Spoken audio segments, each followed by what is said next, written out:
Slop stories. Slop stories.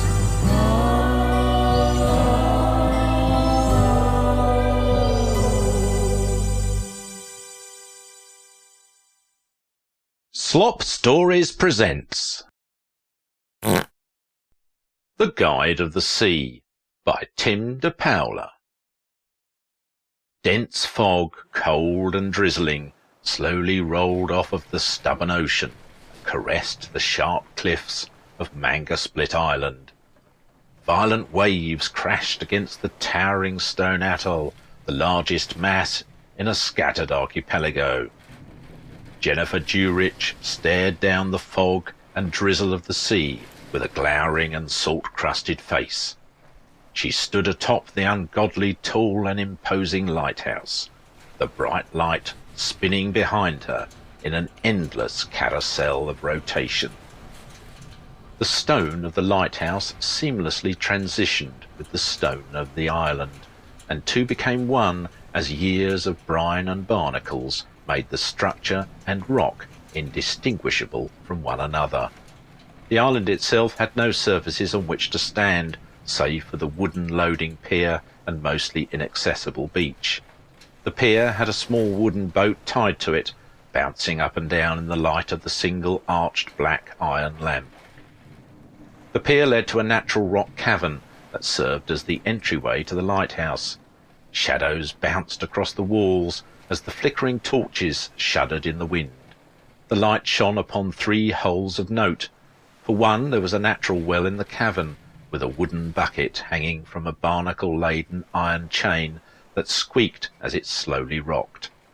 Beside the natural well there was a ladder that went down into a dark abyss, and men and women had explored the caves below this island for years, and not found an end to their labyrinth.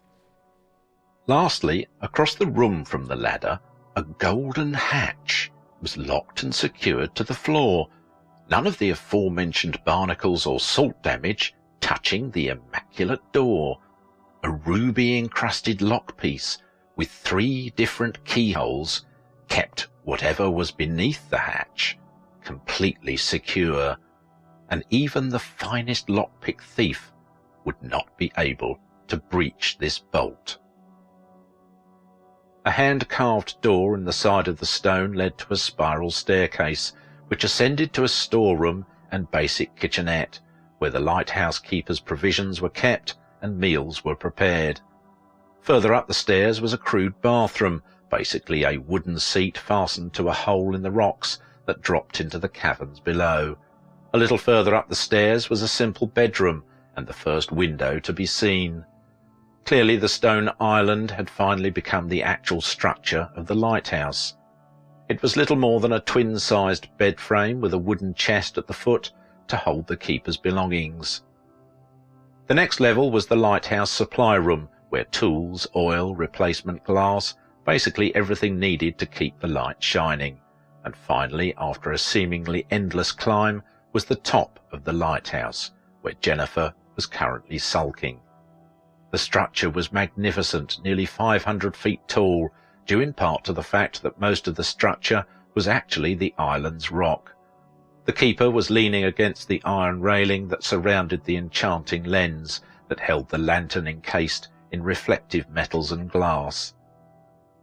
She watched the beam of light shine as far as the eye could see, as the fog usually began to dissipate before reaching this high into the sky. She was set for the night, her lighthouse-keeping duties accomplished. Now she had some more nefarious business to attend to before she could cook up a hot pot of fisherman's chowder, the fresh seafood dropped off earlier in the day by the salty dog, Greg Fishman. The keeper descended the stairs and dropped by her room to pick up a pair of rubber waders, throwing them over her shoulders and continuing all the way to the pier. The fog was thick down here, and she grabbed an oil lantern to help her with her visibility. Jennifer slipped into the waders and then put her leg over the edge of the pier closest to the cliff. Ancient iron spikes had been hammered into the rock just above the water, and there were more higher up that were meant to be grips for the hands. She stepped down onto one of the spikes and quickly made her way across a 30-foot gap to a very small piece of sandy beach, mostly under water by the relentless waves. She hung the lantern on a hook, felt around on the ground under the tide for a rope, and then gripped it and followed it out deeper into the sea. As she walked deeper and deeper into the ocean, the waves were beginning to lap against her chest and leak down the rubber waders. She grit her teeth and continued until she could see a glowing yellow ball under the water. She pulled the rope up, revealing a wooden trap with an orb of soft light. Inside the trap were hundreds of starfish and a single spiny lobster. She grabbed the lobster bare-handed and threw it into the air as high as she could, hearing a loud clap in the distance as it re-entered the sea. After returning to the waterlogged beach with the trap, she pulled a bucket from the side of the cliff and began filling it with starfish. There were easily 500, and if there was any relief to be had on this miserable day, other than the fisherman's chowder, of course, it would be that she wouldn't need to do this haul again for at least the rest of the week. After the bucket was filled, she winced as she shoved her hand into the yellow glowing orb. It stung as she felt around, her eyes squinting in pain. "Ooh, mustn't forget the key, methinks," an outlandish voice said from above, causing Jennifer's face to fall to complete misery. She glanced up, and perched on the cliff was an owl. It was holding an oil lamp of its own, and was wearing a plaid vest and thick glasses. It turned its head towards her inquisitively. "Who? Here be the wiki doing work of shadows, instead of keeping the light a-shining," he said with an air of cockiness. Jennifer ignored the bird and finally found what she was looking for within the orb, a circular device with multiple levers and 3 skeleton keys forged within. She put the orb back in the trap, picked it up, and heaved it back into the sea with all her strength. "Who? Now my lord will eat his fill? Who? Will she ignore me again another night alone in the fog, pitter-patter? Who?" the owl asked her genuinely. She took her lantern off the hook and climbed back towards the pier on the old iron spikes. The owl watched as she got onto the wooden pier and walked back into the cavern's entrance. He gave out a few hoot-hoos and turned his head in a circle, recalling a time when she had used to play cards with him on the pier and even cooked him dinner on occasion. He slipped a feathered hand into his waistcoat's pocket and pulled out a small pyramid trinket. The owl rubbed it between his feathers and was gone in an instant, as if he'd never been there. Inside the cavern, Jennifer had gone straight to the golden hatch on the ground and was holding the circular device over the lock. She was whispering under her breath as she meticulously spun the levers, slowly rotating the skeleton keys at different angles at the same speed. After 3 minutes of complicated turns, a lumbering mechanical clicking sound came from deep within the caverns below. It echoed for a while, and Jennifer waited until she could no longer feel the vibrations in her feet to lift the device out of the lock. When she did, the device faded away, out of existence.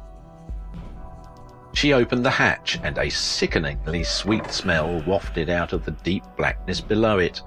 It was as if 2 barrels of vanilla extract had been poured directly down her nostrils, and someone in the next room was burning caramel while mixing sugar and honey in a bowl. Her eye twitched, and she covered her nose. It was always a different smell, each time that she initiated the feeding. Early on in her days at the island, she had dropped a lit torch down the hatch and watched as the torch faded away, never hitting any visible bottom or making an audible sound. Jennifer lifted the bucket above the hatch and dumped its contents out. Hundreds of starfish entered the black void and silently dropped into the unknown. She slammed the bucket on the rim of the hatch, and 2 more stragglers fell out. She then dropped the bucket down the same hole. Once she had finished, the hatch door slammed shut on its own, and the rubies lit up as mechanical locking sounds echoed through the cave. When the rubies dimmed, she heard a voice deeply quiet in the back of her cerebellum's tissue, a raspily whispered, "Thank you, servant."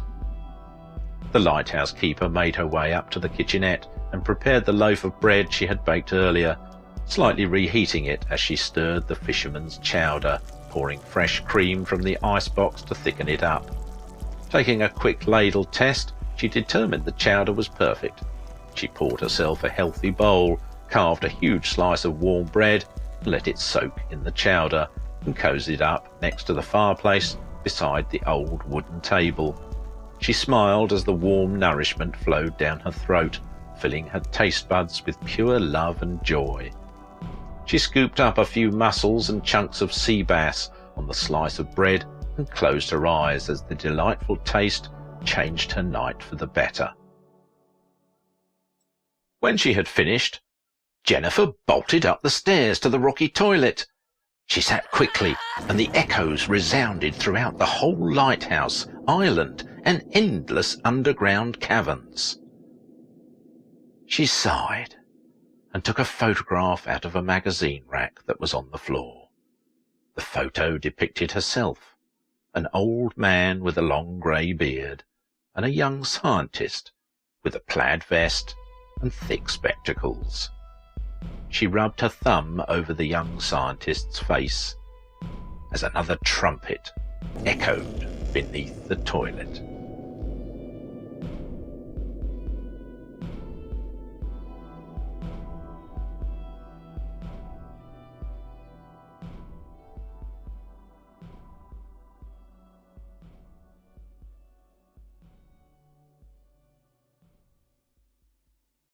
Thank you for listening. I've been your bewitchingly gorgeous narrator, Simon Hensby. Dear friends and listeners, perhaps you'd be so kind to cleanse and condition us with handclaps most defined. Tell us, I pray, what you do enjoy about this nasty show which keep me doth employed. Well, listen at the Reddit. Slop Stories is the name. And hope these episodes don't light your mind aflame. And for us to speak with you, the answer comes real quick. Just follow us on Instagram before you make me sick.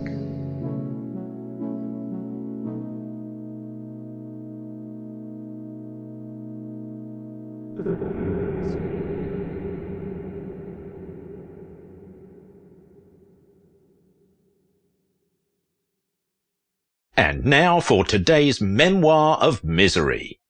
No.